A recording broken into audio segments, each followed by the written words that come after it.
ನಮ್ಮ ದೇಶದ ಪ್ರಧಾನಮಂತ್ರಿಗಳಾದಂಥ ಶ್ರೀ ನರೇಂದ್ರ ಮೋದಿ ಅವರು 2014ರಲ್ಲಿ ಮೊದಲನೇ ಬಾರಿಗೆ ನಮ್ಮ ದೇಶದ ಪ್ರಧಾನಮಂತ್ರಿಯಾಗಿ ಚುನಾಯಿತರಾಗಿ ಆಯ್ಕೆಯಾಗಿರ್ತಾರೆ. ತಮಗೆಲ್ಲ ಗೊತ್ತೇ ಇದೆ, ಸತತವಾಗಿ ಅತಿ ದೀರ್ಘವಾಗಿ ಇವತ್ತು ಪ್ರಧಾನಮಂತ್ರಿ ಯಾರಪ್ಪ ಅಂದರೆ ಅದು ನರೇಂದ್ರ ಮೋದಿ ಅವರು. ಸುಮಾರು ಜನರಿಗೆ ಇದೊಂದು ಸ್ವಲ್ಪ ಗೊಂದಲ ಕೂಡ ಅನಿಸ್ಬೋದು. ಜವಾಹರ್ಲಾಲ್ ನೆಹರು ಅವರು 17 ವರ್ಷ ಇದ್ದರು, ನೀವು ಹೆಂಗೆ 12 ವರ್ಷ ಅಂತ ಹೇಳ್ತೀರಾ ಸುದೀರ್ಘ ಅಂತ. ತಮಗೆಲ್ಲ ಒಂದು ಮಾಹಿತಿಯಾಗಿ ಹೇಳ್ತೀನಿ. ಜವಾಹರ್ಲಾಲ್ ನೆಹರು ಅವರು ನಾಮಿನೇಟೆಡ್ ಪ್ರೈಮ್ ಮಿನಿಸ್ಟರ್ ಮೊದಲನೇ ಬಾರಿಗೆ ಅವ್ರು ಪ್ರೈಮ್ ಮಿನಿಸ್ಟರ್ ಆದಾಗ ನಾಮಿನೇಷನ್ನಾಗ 5 ವರ್ಷ ಅವರು ಪೂರೈಸ್ತಾರೆ. ನಂತರದ 52ರಲ್ಲಿ ನಡೆಯುವಂಥ ಚುನಾವಣೆಯಲ್ಲಿ ಅವರು ಚುನಾಯಿತ ಪ್ರಧಾನಿ ಆಗಿರ್ತಾರೆ. ಹಾಗಾಗಿ ನರೇಂದ್ರ ಮೋದಿ ಅವರು ಇವತ್ತು ದೇಶದ ಸತತವಾಗಿ ಸುದೀರ್ಘವಾಗಿ ಪ್ರಧಾನಮಂತ್ರಿ ಸ್ಥಾನವನ್ನು ಅಲಂಕರಿಸುತ್ತಾರೆ.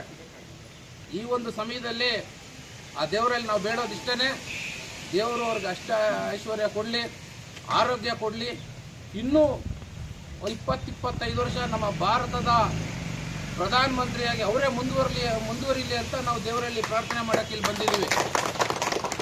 ಆತ್ಮೀಯ ಬಂಧುಗಳೇ, ನರೇಂದ್ರ ಮೋದಿ ಅವರು ದೀನದಲಿತರ ಪರವಾಗಿ ಮಹಿಳಾ ಸಬಲೀಕರಣ ಮತ್ತು ದೇಶದ ಪ್ರಗತಿಗಾಗಿ ಹಗಲಿರುಳು ಶ್ರಮಿಸ್ತಾ ಇದ್ದಾರೆ.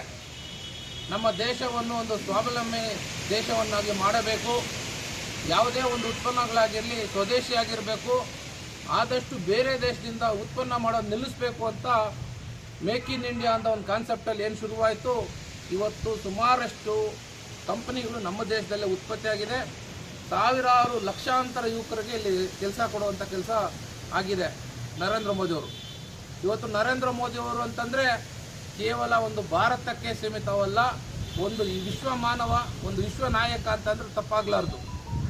ನಾವೆಲ್ಲ ಸಣ್ಣವರಿದ್ದಾಗ ಪ್ರಧಾನಮಂತ್ರಿಗಳು ಯಾವುದೇ ದೇಶಕ್ಕೆ ಹೋಗಿದ್ದಾರೆ ಅಂತಂದರೆ ಹೋಗಿ ಬಂದಾದ್ಮೇಲೆ 3 ದಿವಸಕ್ಕೆ ಒಂದು ಸುದ್ದಿ ಗೊತ್ತಾಗ್ತಾ ಇದ್ದು, ಪ್ರಧಾನಮಂತ್ರಿ ಇಂಥ ದೇಶಕ್ಕೆ ಭೇಟಿ ಕೊಟ್ಟರು ಅಂತ.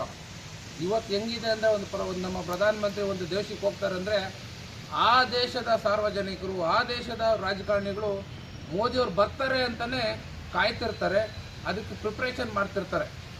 ಒಬ್ಬ ಪ್ರಧಾನಮಂತ್ರಿ ಬಂದಾಗ ನೇರವಾಗಿ ಏರ್ಪೋರ್ಟ್ಗೆ ಹೋಗಿ ರಿಸೀವ್ ಮಾಡ್ಕೊಳ್ಳೋಂಥ ಪರಿಸ್ಥಿತಿ ಬೇರೆ ದೇಶದ ಪ್ರಧಾನಿಗಳ ಪರಿಸ್ಥಿತಿ ಆಗಿದೆ. ಇವತ್ತು ನಮ್ಮ ಭಾರತದ ಪ್ರಧಾನಮಂತ್ರಿ ವಿಶ್ವಗುರು ಆಗಬೇಕು ಅಂತ ಎಲ್ಲರೂ ಬಯಸ್ತಾ ಇದ್ದೀವಿ.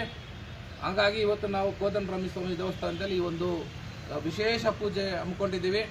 ನಮ್ಮೆಲ್ಲ ಭಾರತೀಯ ಜನತಾ ಪಾರ್ಟಿ ಮುಖಂಡರು ಇವತ್ತು ಈ ಕಾರ್ಯಕ್ರಮದಲ್ಲಿ ನಾವು ಪಾಲ್ಗೊಂಡು ನಮ್ಮ ದೇಶದ ಪ್ರಧಾನಮಂತ್ರಿಗೆ ಮೆಚ್ಚುಗೆ ಸೂಚಿಸಲು ನಾವು ಬಂದಿರ್ತೀವಿ.